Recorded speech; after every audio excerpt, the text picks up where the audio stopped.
A few weeks ago, I asked you to give me some of your spiciest takes regarding Marvel, Star Wars, and DC content, and needless to say, y'all showed out. Be careful though, it's spicy. So today, I'm gonna be reading all of your comments and deciding which ones, in my opinion, are hot or not. Here we go. All right, so it looks like the first one we have is from Recorded Entertainment, and he says, Amazing Spider-Man 2 is the best Spider-Man movie, especially with the end. It does such a great job talking about how to spend our lives properly. When Peter hears Gwen's speech again and goes out to defeat the Rhino, it's so motivational because he knows she would have wanted him to keep being Spider-Man. And overall, the whole movie is the most emotionally profound Marvel movie or superhero movie ever. Wow, all right, and is in my top 5 movies of all time. I'm gonna go ahead and say that this take is hot. Amazing Spider-Man 2 is pretty widely regarded to be the worst Spider-Man movie of all time. And in my opinion, I don't think it's because it is an overall garbage movie. I think it's because we've had so many incredible Spider-Man projects that when you compare this one to all of the other ones, it does function a little bit less coherently. And there are several creative decisions throughout the film, like the way they took with Jamie Foxx's Electro, or the awkward insertion of Harry Osborn, who becomes the Green Goblin at the very end out of the freaking blue. But in my opinion, Recorded Entertainment, I see where you're coming from. I think Spider-Man's opening swing at the beginning is one of the best openings to a comic book movie ever. And I do see what you're talking about when it comes to Gwen inspiring Peter to not waste his life. However, I still don't think that this covers up for some of the other problems that I mentioned earlier. Not to mention that apparently Peter's parents are spies on the run from the government. There are indeed many great scenes scattered throughout the movie, and the majority of them do involve Peter and Gwen, or Peter swinging around and interacting with New York in his Spider-Man suit, which in my opinion is the best live-action Spider-Man suit of all time. Don't at me. I gotta tell you, it was perfect. Perfect. Everything, down to the last minute details. And when it comes to the most emotionally profound Marvel movie or superhero movie ever, I would disagree with that. However, your perspective of how you perceive emotion is definitely going to be different from mine. And while I definitely don't quite agree with it being the most emotional Marvel movie ever, I do understand with where you're coming from. And hey, I gotta respect you for having the balls to put this movie in your top 5 movies of all time. Mad respect to you, man. Next up, we have Jacob. Jacob says, Loki is the best MCU TV show so far. Moon Knight was pretty good, but Loki does a great job of featuring a likable protagonist, cosmic adventures, and universe-bending stakes that sets up the multiverse and Kang perfectly. So I'm gonna go ahead and say that this is not a hot take. I did enjoy the majority of Loki, and considering that I think this was the second TV show that Marvel had put out, with the first one being WandaVision, they definitely went crazy with a lot of cool visuals and amazing soundtrack that I think is A+. This right here is my favorite thing ever in the history of forever. And a pretty enjoyable duo with Tom Hiddleston's Loki and Owen Wilson's Mobius. Wow. But I think this was another perfect example of a concept that in theory sounds amazing, but they didn't quite stick the execution. Because I think overall you have to suspend a lot of belief that this Loki is a different Loki than what we've seen for the last couple years in the MCU. In this show, they pluck evil Loki out of the timeline where Tony Stark went back in time in Endgame and changed some things in order to try to get the Tesseract. And this Loki has no memories of his former life. So to have him basically change his mind from becoming evil to more sympathetic just because he watched a slideshow of his life, that was stretching it a little bit for me. I also thought that while Sylvie or Lady Loki was a pretty good addition, I thought the show focused way more on her throughout the middle part of the season, and it really felt like it was her arc that was getting completed at the end rather than Loki's. And whenever a show tries to use a main character to pivot into introducing a side character that they spend most of the time focusing on, I don't necessarily enjoy that as much. I will say though, the episode close to the end where we get to see all of the different variants of Loki was very enjoyable. And seeing old Loki recreate Asgard to distract the cloud-looking beast thing definitely put a smile on my face. But unfortunately, then we get to the final episode where Jonathan Majors Kang basically spends 20 to 30 minutes giving us an exposition dump as to why he's there. And while I thought he brought plenty of charisma to the character, it kind of made the show end with a fizzle. As a whole, I can't say I quite enjoyed Loki as much as some other MCU TV shows. Next, we have a comment from Kayla. Kayla says, Bucky was the more suitable character for the role of Captain America. Ooh. His superior strength and impressive display of decency really sets him apart. Plus, giving the role to Bucky would have given his character a much needed sense of purpose, something that's clearly missing. Given the depth and appeal of his character, it's sad watching him just be Sam's sidekick. Kayla, I gotta say, this is a hot take. And you know what? I actually kind of agree with you. Giving the character of Bucky Barnes a much needed sense of purpose after the events of Endgame actually is something that I fully agree with. Because before all of that, he really had a very complete feeling character arc where he starts out as a hero and then he becomes a villain, then more of an anti-villain. Just realized that I meant to say anti-hero. Stupid. And then back to a hero again. So by the time we reach Avengers Endgame, he does kind of feel like he's served his purpose. And from that moment forward, you really have two decisions. You either let the character walk off into the sunset and retire, or you reinvent his character and give him a renewed sense of purpose. And since we've only really seen him in the Falcon and Winter Soldier TV show, I can only judge him based off of that. And I was very disappointed in how they portrayed him. The idea of him overcoming his PTSD and setting out to make the evil things that he did in his life right again was something that I was fully on board with. And the first couple episodes actually handled this very well. But then you get deeper into the season and they pretty much ignore all of Bucky's arc and focus exclusively on Sam, with having Bucky as more of the funny sidekick in the background. Just blink, sweet Jesus. I mean, how old are you? I don't think that did him justice at all. And then when we reach the conclusion of the show, Bucky has to come face to face with one of his very dear friends and confess to him that he was the one who killed that guy's son. This is an incredibly emotional scene that could give us another peek into how Bucky's making things right again.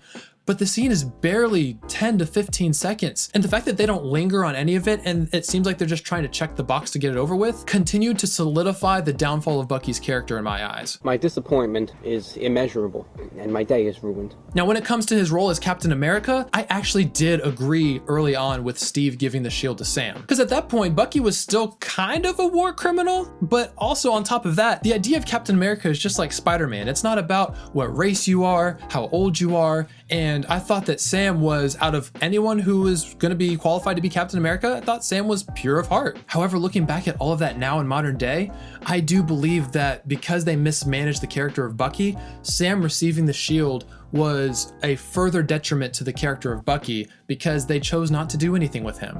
And so while I don't believe that Bucky was probably the best suited for Captain America, I do see what you're saying about the fact that it didn't give him much to do going forward. Look how they massacred my boy. Next we have Bingemeister. Marvel is the last group of IP that Disney hasn't completely ruined, but Endgame turned it to dust. To be honest, I don't think that this is a hot take. If you spend a little bit of time on my channel at all, you'll know that I am very disappointed with the quality of projects that Disney has put out in the last 5 to 10 years. Yeah, they still had a couple good to great things in between, but to quote my grandma, even a blind squirrel finds a nut. What do you mean by that? What was really carrying Disney throughout all of this turmoil was the MCU.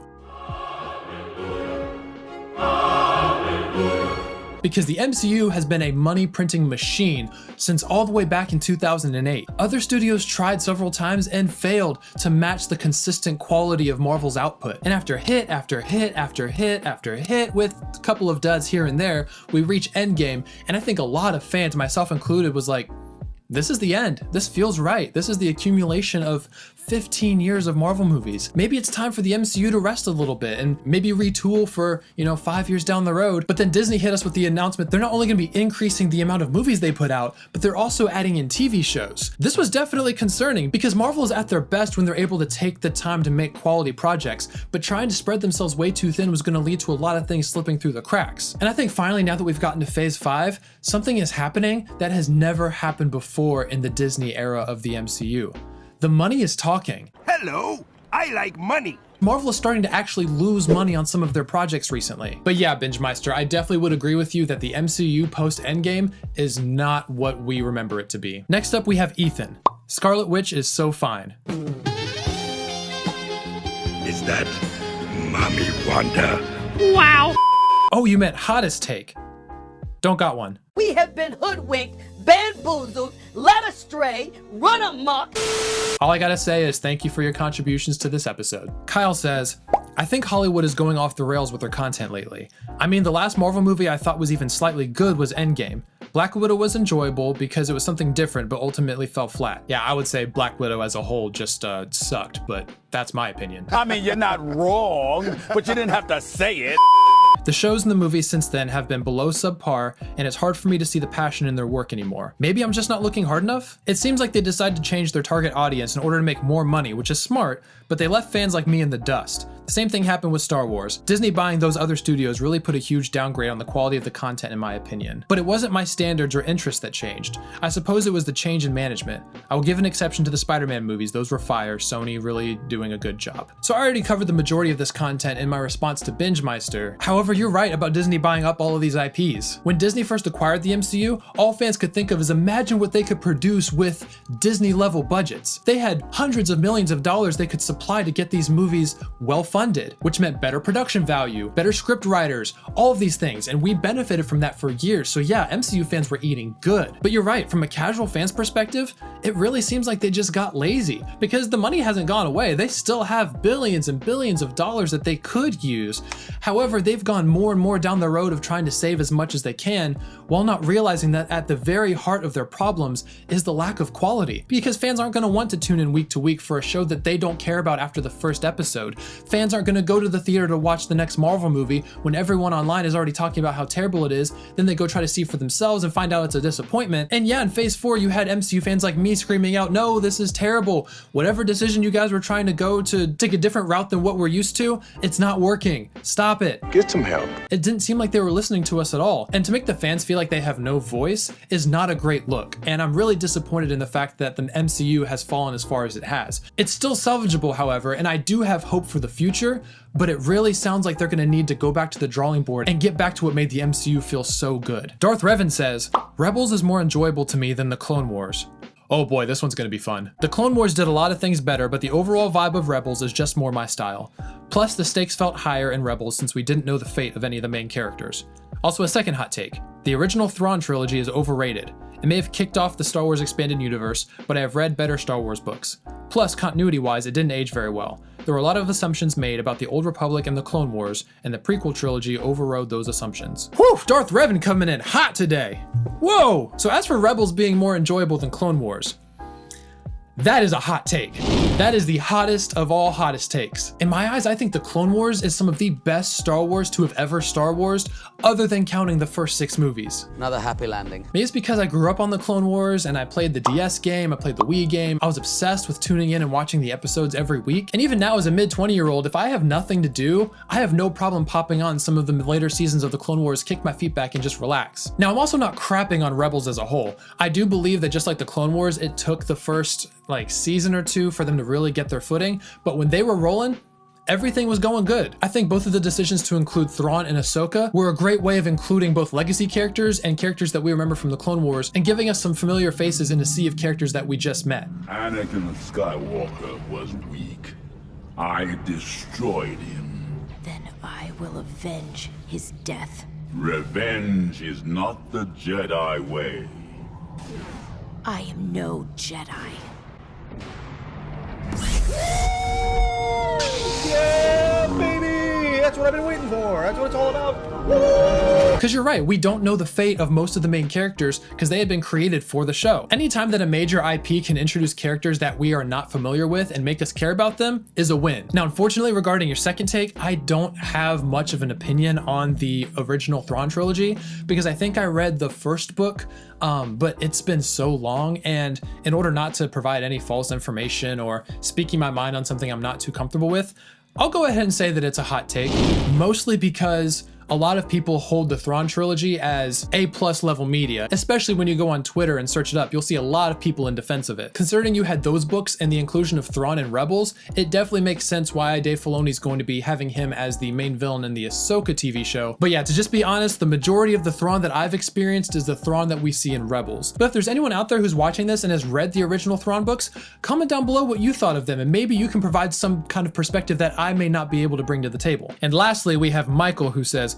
Robert Pattinson is an overrated Batman and Bruce Wayne. He doesn't have the physicality to be convincing enough to stand toe-to-toe with his rogues gallery, and his emo/moody Bruce Wayne is the wrong type of brooding for Wayne. Just my opinion, LOL. Well, it is definitely your opinion, and that's the point of this whole video. So I'm gonna have to disagree and say that this is a hot take. I was actually surprised when the Batman first came out at how many people actually came together and appreciated Robert Pattinson's portrayal of Batman. Because yeah, there was a lot of speculation going into the movie of whether or not he would actually be able to portray the physicality of the role while also being intimidating. And I think he pulls off the character of Batman perfectly in this Matt Reeves universe. I'm vengeance. Now, if this Batman was taken from his universe and put in the Snyderverse, then I can see what you're saying. But I think for the universe that Matt Reeves created and the Gotham that they came up with, it makes sense why Robert Pattinson is playing this version of Batman. Because yeah, he's not like Ben Affleck, he's not the biggest, but I do believe that the way they built the suit around Pattinson actually makes his lack of physicality barely noticeable, especially when you see his fighting style, which is less like Ben Affleck's brawler and more like someone who actually uses martial arts fighting techniques to be able to overcome and subdue his enemies. He was also very deceptively quick, and I think also his use of his gadgets really sold this iteration of Batman in my eyes. Now, Michael, as for the emo and moody Bruce Wayne, I do see what you're talking about. He sulked a lot in the movie.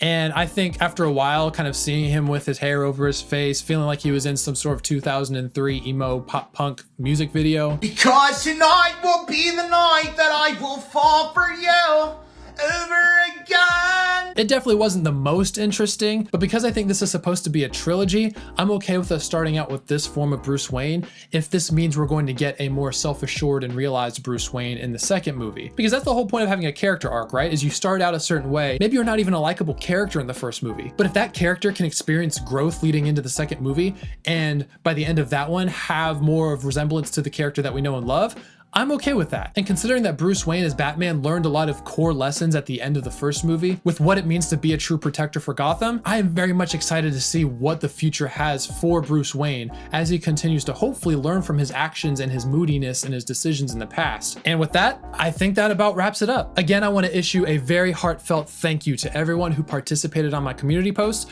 and be on the lookout for more of these in the future. I really enjoyed doing this, so if y'all are enjoying this type of content, leave a like and drop a comment down below letting me know what kind of a video you would want to see in this format next time. I read and try to respond to every single comment on my video, so you will not go unnoticed. Also, as a quick side note, as of the time I'm recording this video, I am 21 subscribers away from hitting the massive milestone of 1,000 subscribers, and I cannot do it without your help. So if you stuck with me this far into the video, please feel free to subscribe and hit the bell for notifications right next to it. But with all that out of the way, I want to thank you all so much for watching, and I'll see you next time.